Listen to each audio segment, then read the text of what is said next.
On the outskirts of Berlin stand traces of the supercity that Adolf Hitler planned. Forgotten and abandoned, they are what remains of his attempt to build a new world capital. Hitler may have been responsible for more death and destruction than any individual in history. But he didn't only want to destroy, he wanted to build, to remodel his country according to his own vision. And this new city would be the project's showpiece. There's nothing like this has ever been tried or achieved. Nobody has ever replanned, rebuilt a whole city in this way. Hitler planned to create buildings bigger and better than anything that had gone before. A domed hall so large that the Eiffel Tower could be fitted inside it. A stadium that would hold 400,000 people. But his dream was never fully realized, and it died with him at the end of World War II. Only now, after 6 decades of research and using new computer graphic technology, is it possible to recreate the city that Hitler had intended for his people. This is Hitler's Lost World.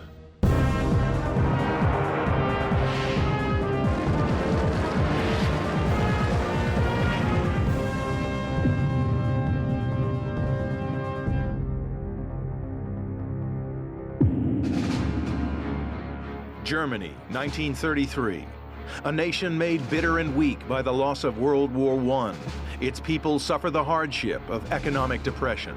And Adolf Hitler sweeps to power with the seductive promise of a new future. A future where Germans will take their rightful places as the leaders of the world, as the greatest military power. Hitler will rebuild their nation. He will create a new world capital on the site of Berlin. He will call it Germania. And throughout his career, Hitler will use buildings to symbolize Nazi supremacy, to stake a claim on a place in history, and as a means of presenting his carefully created image to the world.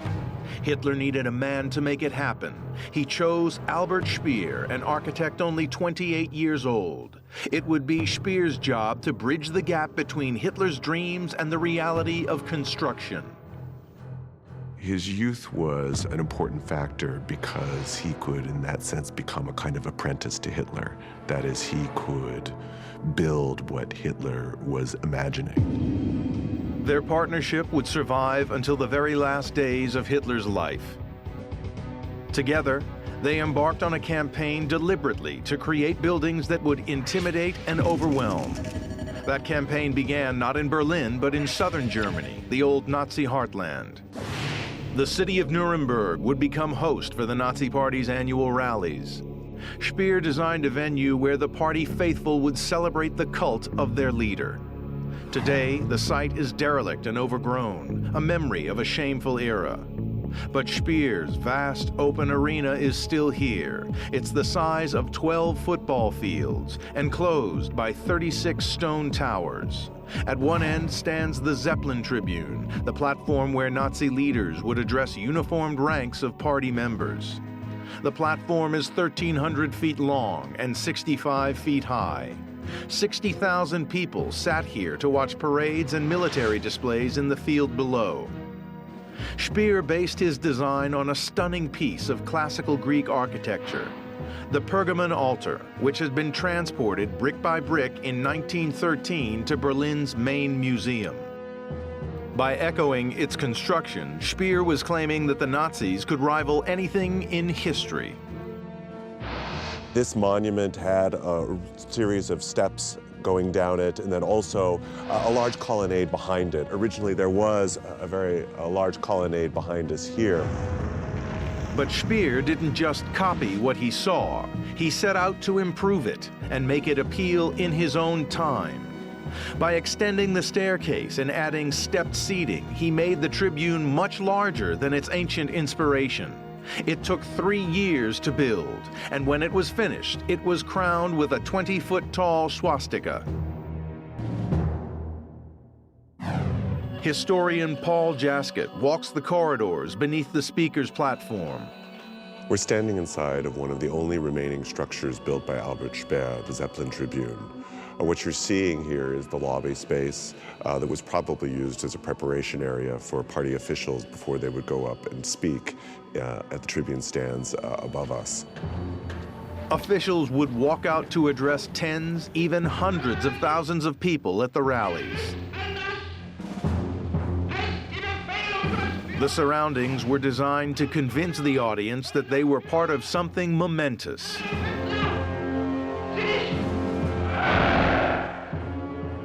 The walls of this lobby are faced with marble. The floor is polished granite.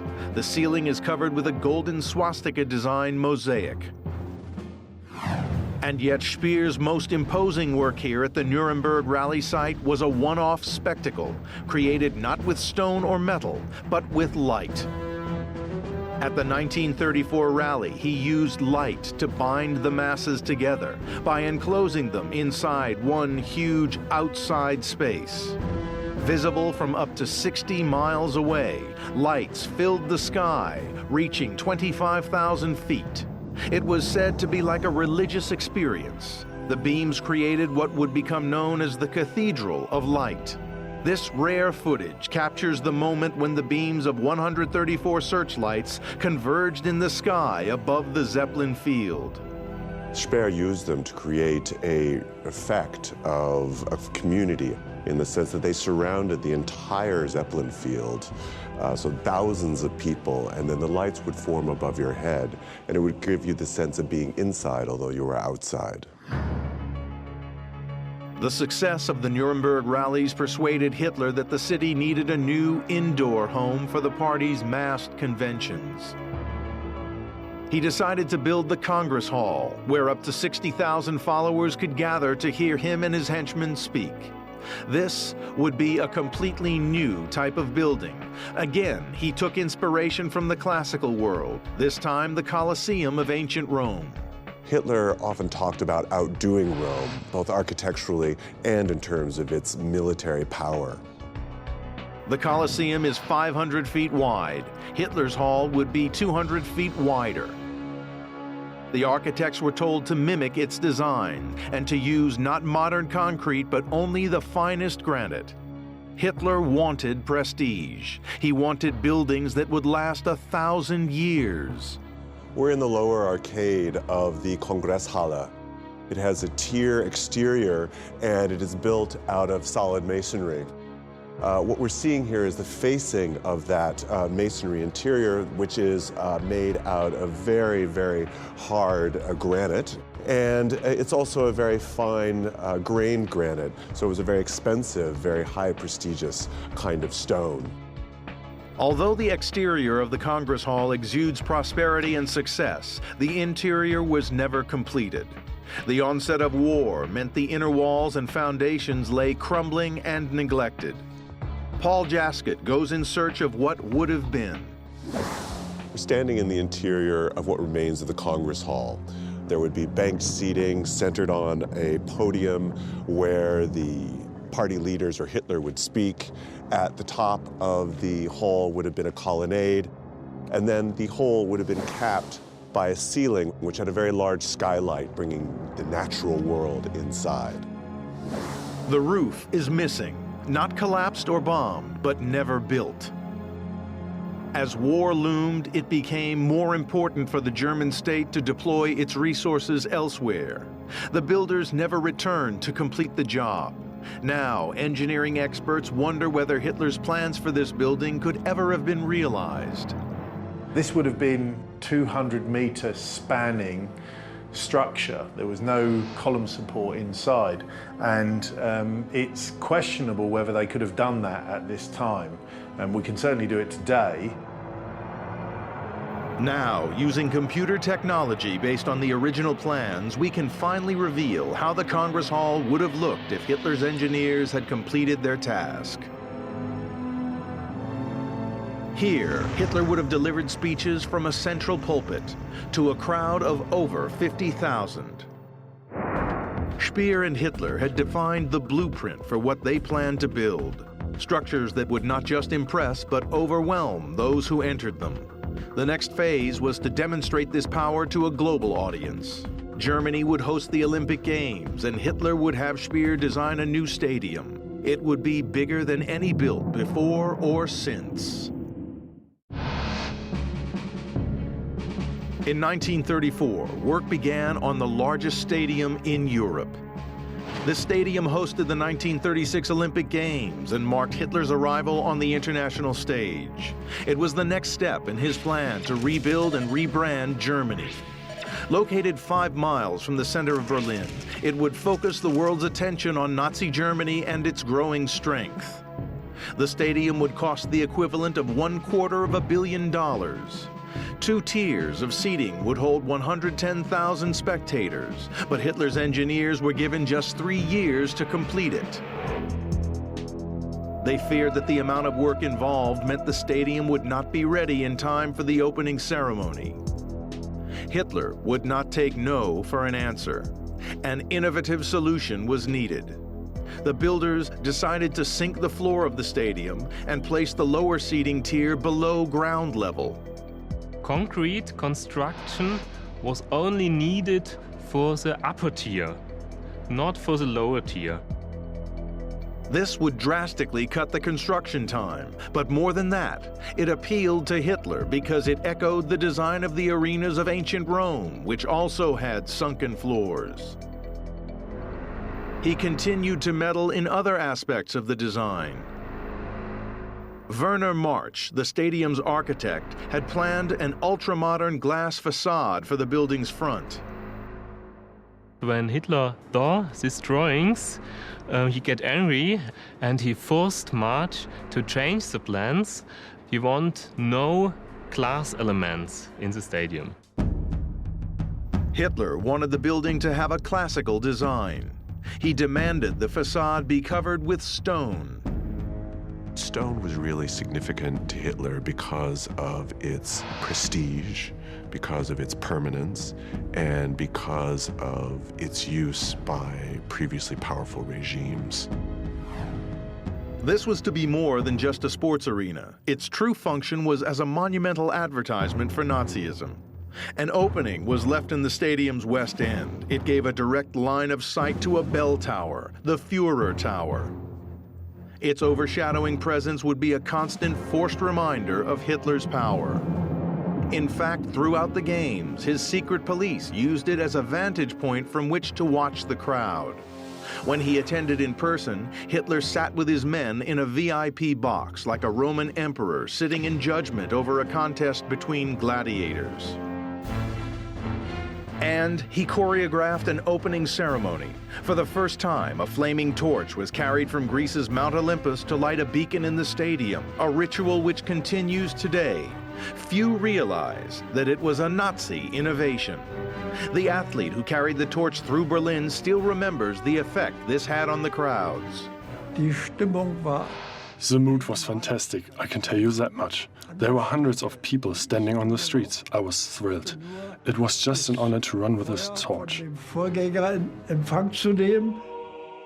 The Nazi message was clear. They were the natural inheritors of history's greatest civilizations. But not everything at the Games went to Hitler's plan. Although German athletes topped the medal table, the star of the 1936 Games was Jesse Owens, an African-American athlete. Well, Jesse Owens was the hero amongst all the participants and the spectators. He was a personality who stood out from all the other athletes. Hitler ignored the inconvenient fact that the hero of the Games was a man he thought racially inferior. He called the Berlin Olympics a great victory for Nazism. The international community had threatened to boycott the Games, but they had been won over by the spectacle they witnessed. The stadium had done its job. Hitler was delighted, and his response was immediate. Work was to start straight away on another stadium, the German stadium. It was to be even bigger.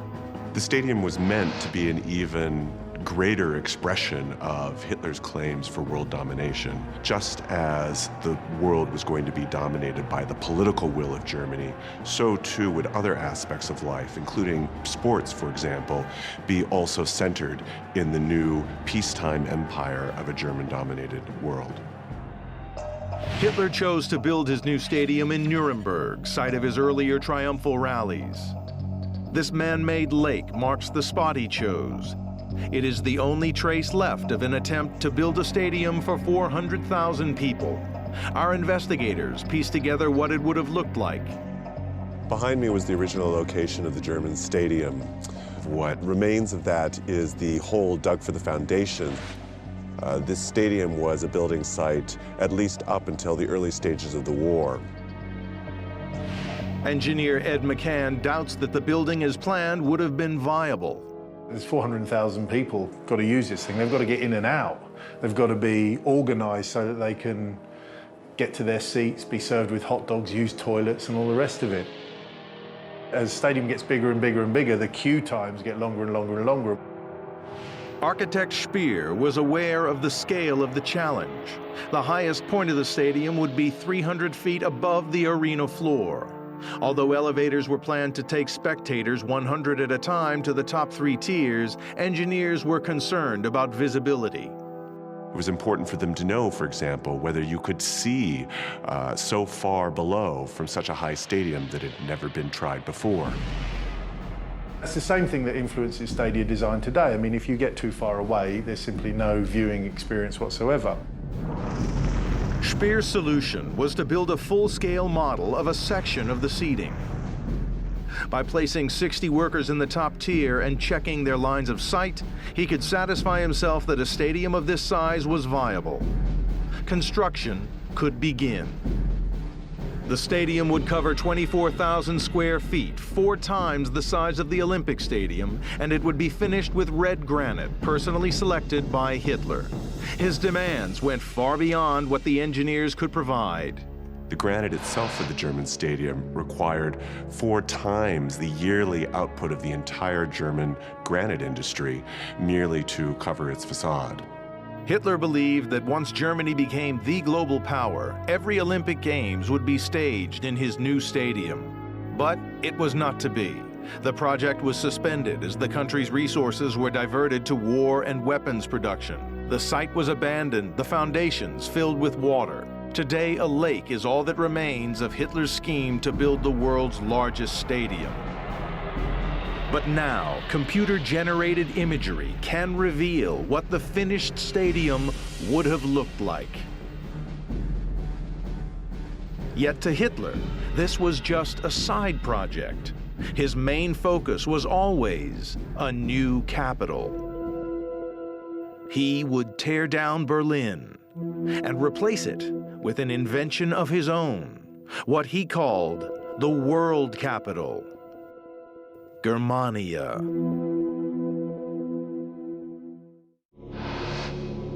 In Berlin, Hitler planned his most ambitious project. He would replace this city with a new capital, a world capital. He called it Germania. He intended it to be the Nazis' greatest achievement. But Germania was never built. Now, deep in Berlin's official archives, our investigators hunt for clues to what Hitler's dream city would have looked like. It's the same with all great dictators. They want to demonstrate their great power with architecture. And with Hitler, he wanted to show the world.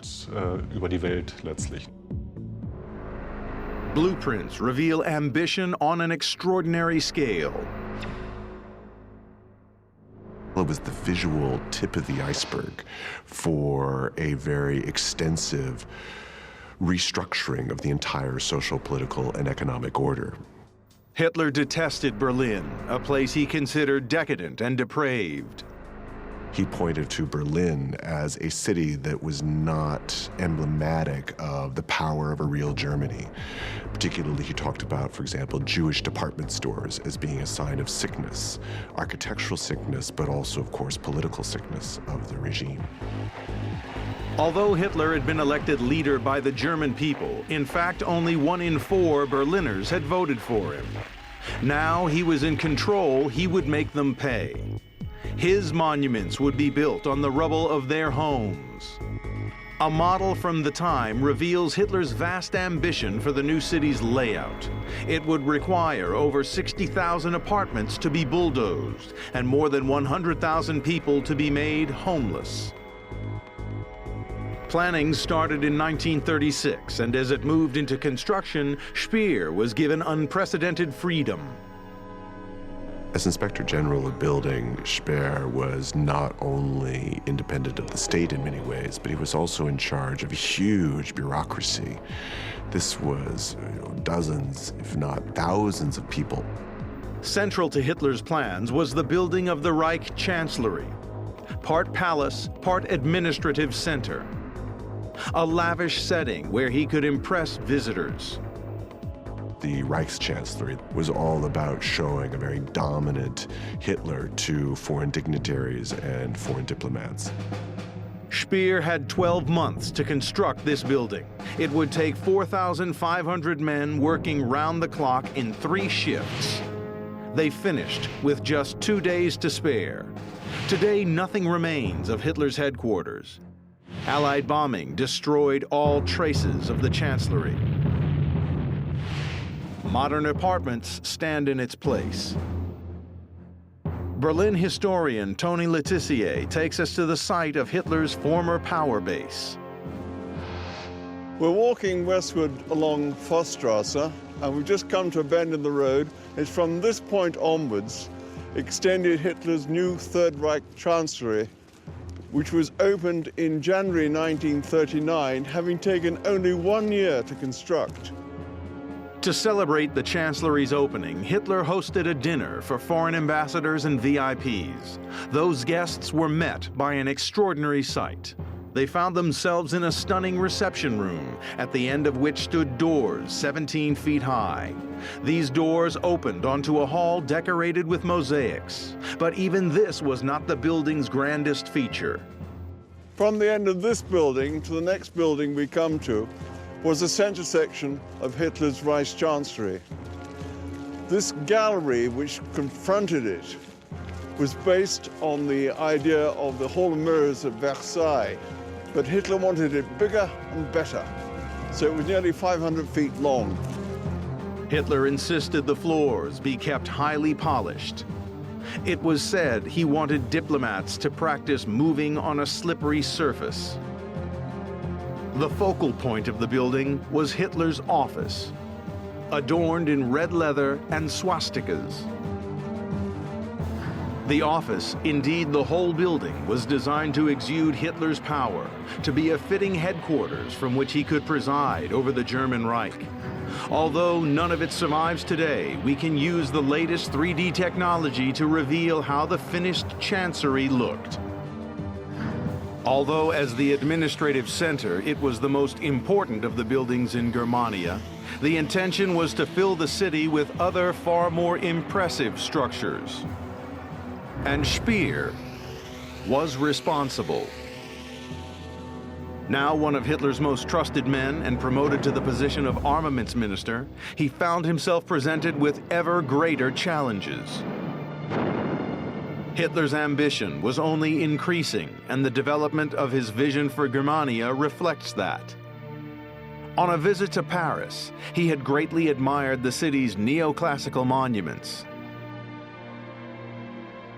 He particularly liked the Arc de Triomphe. And typically, he wanted one for himself. His triumphal arch, however, would be twice as high and 4 times wider than the one in Paris. It would stand at the center of his city. And it would weigh 25 times more than the Arc de Triomphe, a weight of 2.5 million tons. This was the part of the design that most worried Speer. Berlin, what was to be Germania, stood on swampland. In central Berlin, his response still stands. The derelict remains of an experiment to discover whether Hitler's arch would simply sink into the ground. Massive blocks of concrete and steel were erected where the arch was meant to stand. Known as the GBK, short for the German for load-bearing body, they exerted a pressure of around 11,000 pounds per square foot.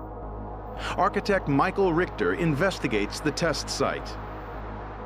We are standing in front of the GBK, the Großbelastungskörper, and attempt to see if the triumphal arch planned by Adolf Hitler could have stood.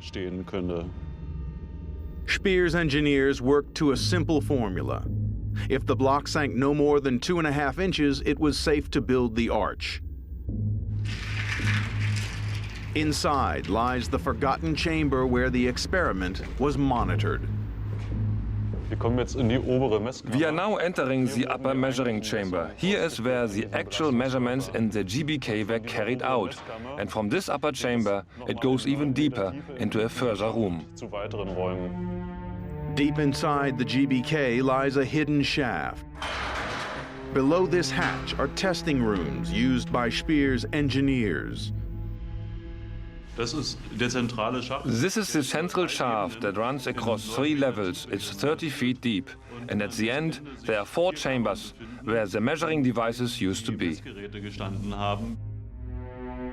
The chambers below contain pressure gauges to monitor the GBK's sinkage rates. The engineers monitored the tower's subsidence visually.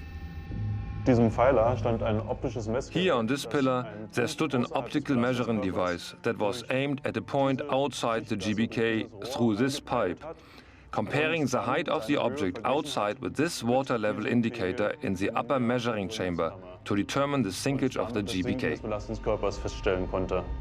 The ingenious experiment proved the Berlin soil was too unstable for the arch.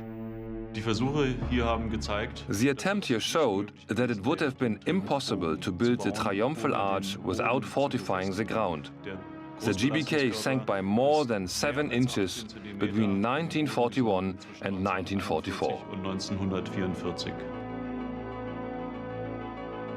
Still, Hitler would not accept his arch could not be built.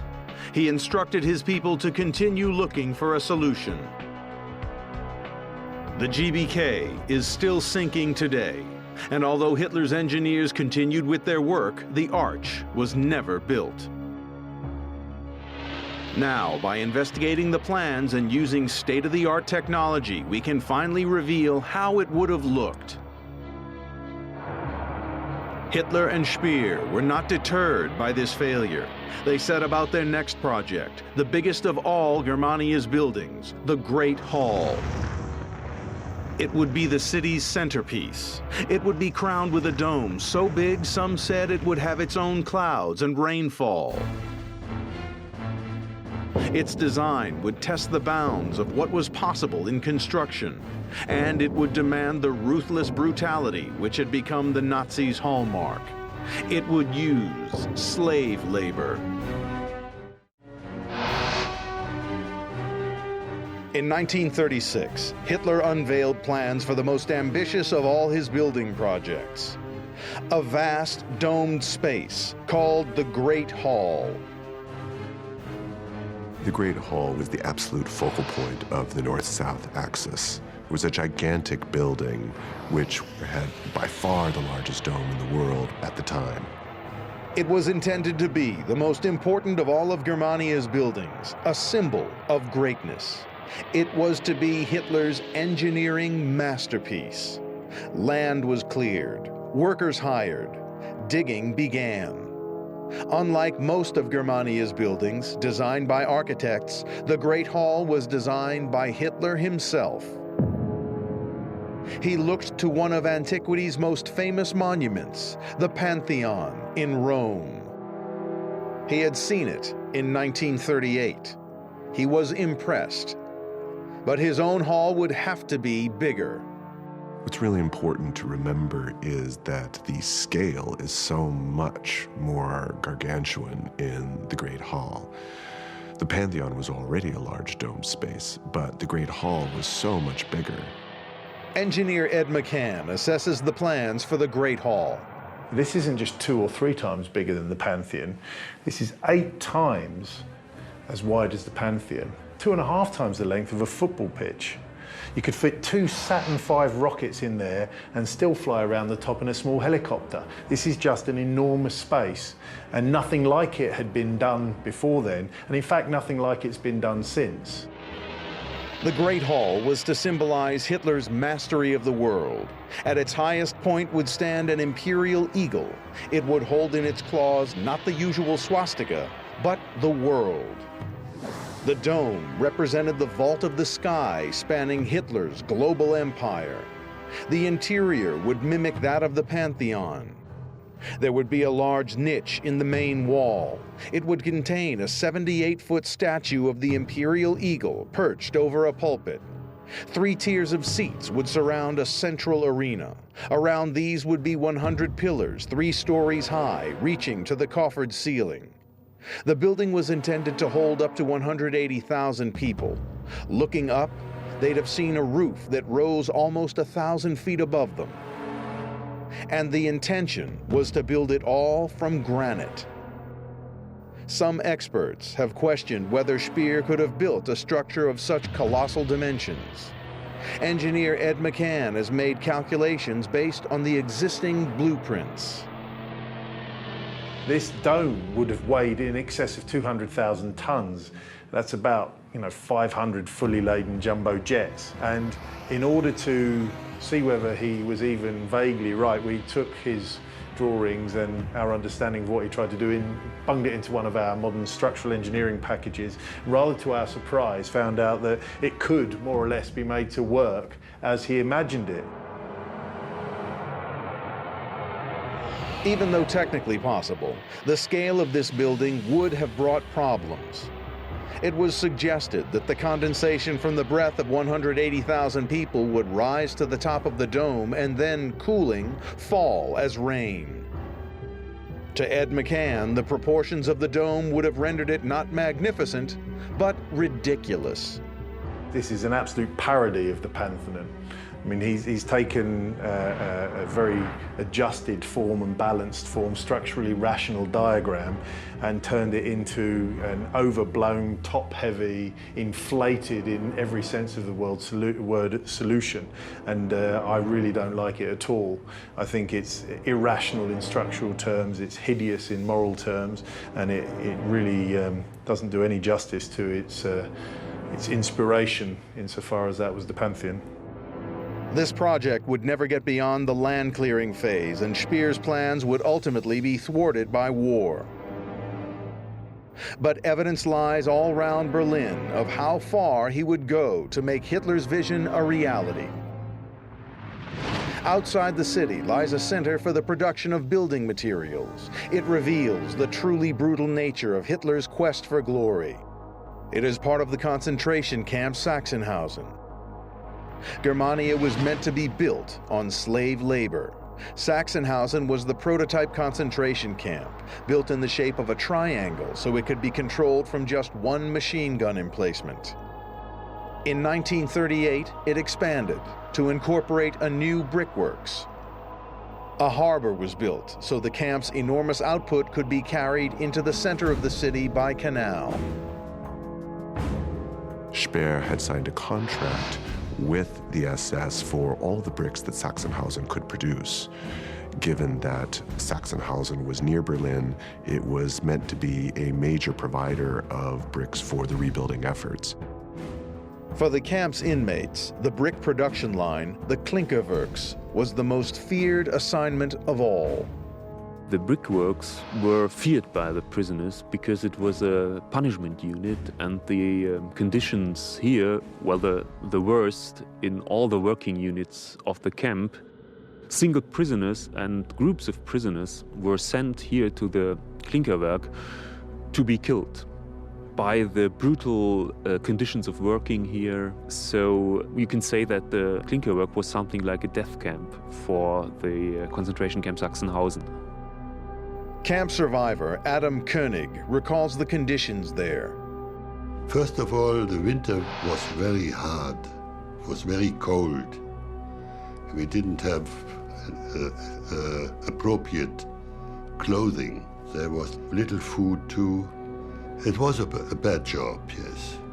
And as a young boy at that time, I thought that must be like hell. The slave workforce had to grow to meet demand. By 1944, 3,500 people were being worked to death in the brickworks. The clinker works were the largest brickworks in whole Europe at that time, and tens of thousands of bricks should be produced here every day.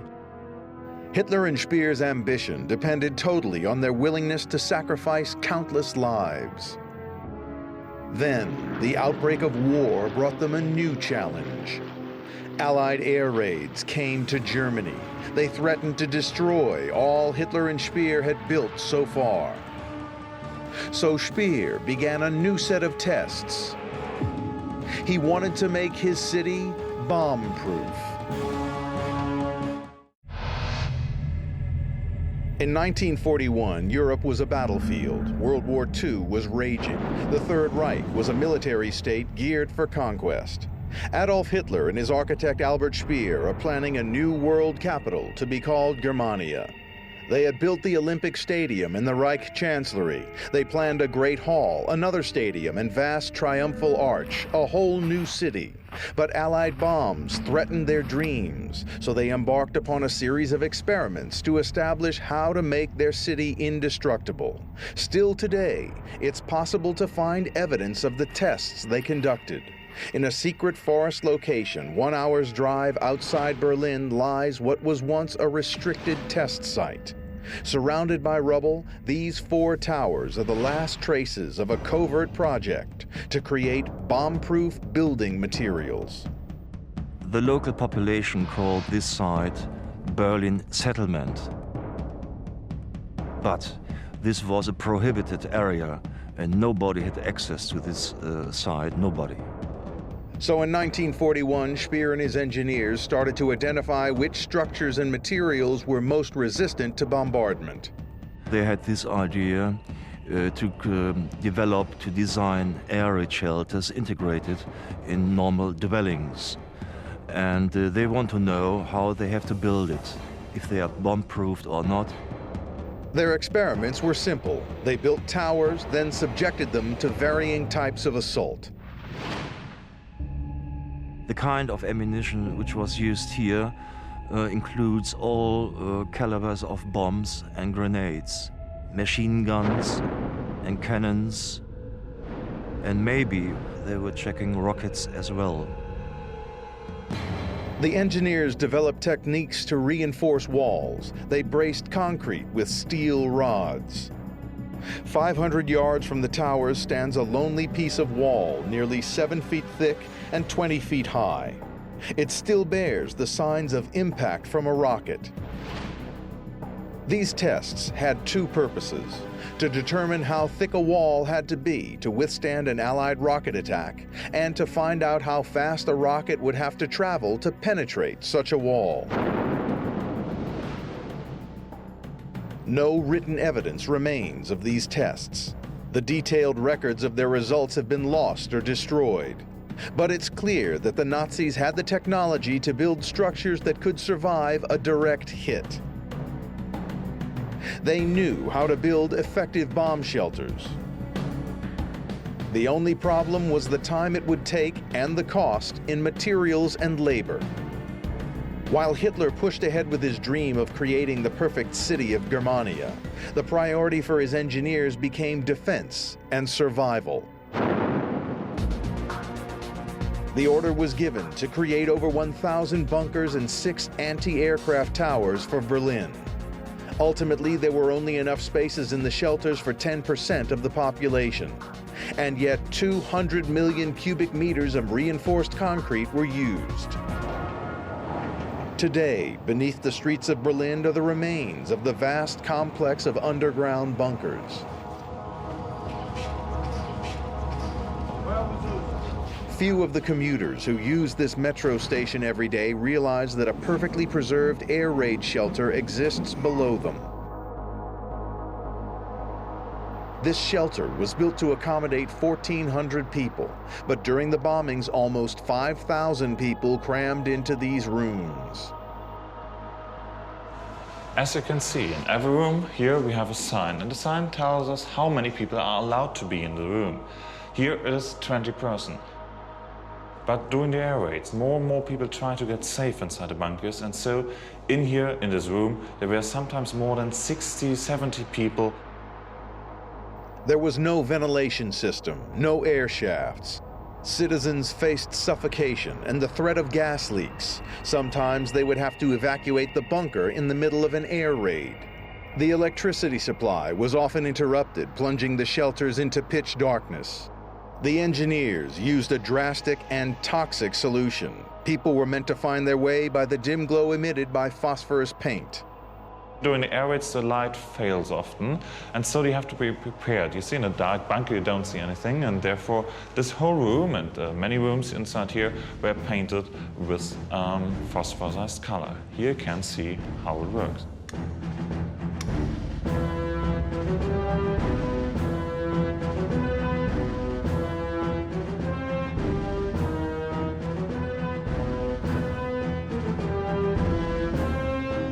As the people of Berlin were forced to retreat below ground, so was their Führer.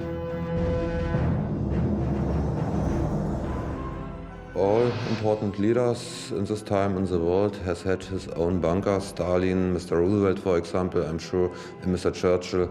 And so it's absolute normally that Hitler has had his own bunker in Berlin too. Hitler's personal bunker was sealed by the Soviet army that captured it. But from blueprints and eyewitness testimony, we can recreate the place where he spent his last days. Rokus Misch is one of the last survivors of the Führer bunker. When he entered it as Hitler's bodyguard, he was assured that it was impregnable. The bunker war wie tot. The bunker was dead. Everyone whispered. I was afraid. I had a neighbor, and he told me that he was there when the bunker was built. He told me it had been built so it could not be blown up. So afterwards, I was content. The bunker was almost bomb-proof. Its walls and ceilings were 13 feet thick. It was not a bunker for living in. It was an air raid shelter to protect people during a bombing raid. There was no comfort in there, nothing. Such small rooms, just 100 to 130 square feet. The occupants were safe from air raids at least, but conditions were harsh, and they could not escape the fact that above them, the war was being lost. Hitler's world shrunk to a warren of chambers, a concrete tomb. Above him, Allied bombs and shells destroyed Berlin, killing any possibility that his fantasy city of Germania would ever be realized. The Hitler-Speer partnership that had begun 11 years earlier with such ambitious plans had ended in absolute defeat. Although it's since been modernized, the Olympic Stadium in Berlin is the only one of Hitler's buildings that was completed and survived intact. The Zeppelin Tribune was all but destroyed by Allied bombing and left to rot. The Congress Hall was never completed.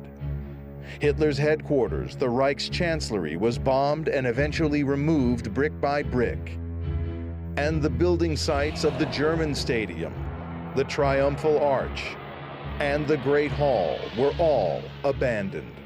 The architectural dreams for Berlin and the ideological dreams of Germania were, of course, a disaster. They resulted in the almost total destruction of many German cities, including Berlin, as well as the absolute downfall of the state. Hitler finally took his own life on 30th April 1945, knowing that the war was lost and that Germany was in ruins. Hitler's architect, Albert Speer, was arrested, tried, and sentenced to 20 years in prison. He died a free man in London in 1981. Had their dream been realized, the city of Berlin would be dominated by the grotesque monuments like the Great Hall and the Triumphal Arch that they had built to glorify the Nazi regime. Berlin would have been made the capital of a Nazi-controlled world, and every major city would have been rebuilt in its likeness.